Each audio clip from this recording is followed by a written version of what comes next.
Hello guys, দেখেন এই যে পুতুল, অনেকগুলা পুতুল, অনেক কালারই আছে, লাল, বিস্কিট, তারপর হলুদ।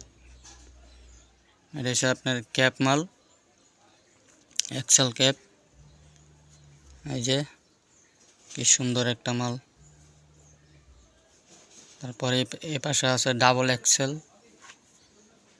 এই যে একটা লাল কালার, অনেক মালই আছে, জমন্য মাল।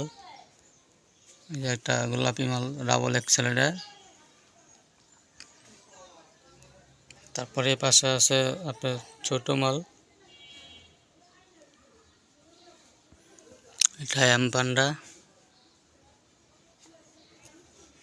এটা হচ্ছে আপনার 2 নাম্বার ক্যাপ।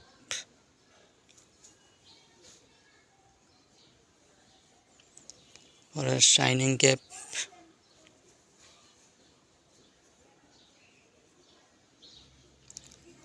এই পাশে আছে আপনার ফারাক, অনেক কালারে আছে, হলুদ, গোলাপি, রানী গোলাপি। তারপরে এই পাশে শাইনিং পান্ডা।